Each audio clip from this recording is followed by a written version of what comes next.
Hi everyone. I just wanted to put out a quick video on using the sign test with raw data, ordinal data in this case, with Statcrunch. This is data from the CRESS dissertation, and question number one is whether or not technologists protected patients appropriately with lead shields. The scale is 1 to 5, 1 being strongly disagree, 5 being strongly agree. The median on a 1 to 5 scale would be 3. That would be the middle value. Again, if you assume that the median is 3, then there would be a 50% chance that you get values less than 3 and a 50% chance that you get values greater than 3, which means essentially it's like flipping a coin, whether you have a score that's less than 3 or greater than 3.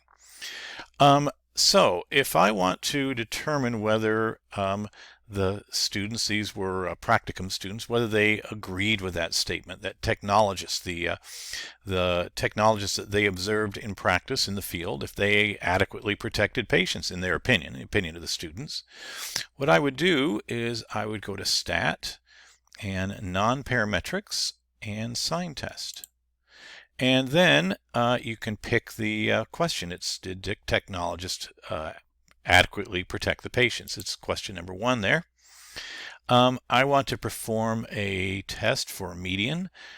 Remember that the null is that the median is 3, which means that essentially that individuals, the students in their opinion, they were neutral. They neither agree nor disagree with that statement. So is the median 3?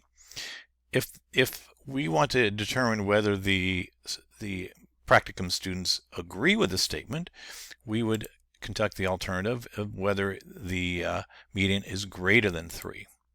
Remember that the test statistic it's a simple one. It's called D+.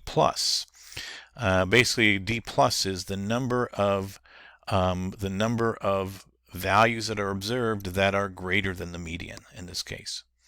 Okay, so we would compute, and let's take a look at the results here.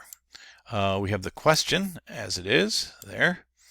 The total sample size was 11, but out of those 11, only out of 19 rather, only 11 were different than 3. We had 8 3s, so essentially 8 people were neutral about that question. You can see that the sample median is 3. The number below the median was 9, okay, and the number above the median was 2. That's where the N for test comes from. And the p-value is 0.994. That value, that p-value, is certainly greater than 0.05, sort of a standard level of significance. And so we would fail to reject the null hypothesis. And what that implies is no evidence that the median rating of these practicum students is greater than 3. In other words, there's no evidence that the practicum students agree with that statement. If I ask a different question, such as do they disagree with that statement? If I go to Options and Edit, I can simply choose the rather than asking is the median greater than 3, I want to know is the median less than 3. Because if the median is less than 3, that would say on average students, the practicum students, disagree with the statement if the median is less than 3. So again, we would compute, and let's take a look at the results. Again, we still have 19 in the sample. We still have 11. Those are the 11 values that are different than 3. We had 9 still below. 8 were equal to the median of 3. And 2 above. That p-value is 0.0327.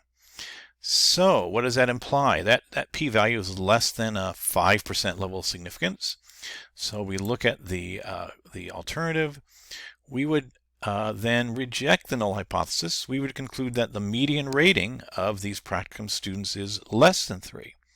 So in other words, the practicum students on average disagree with the statement that the technologists they observed are adequately protecting patients with lead shields.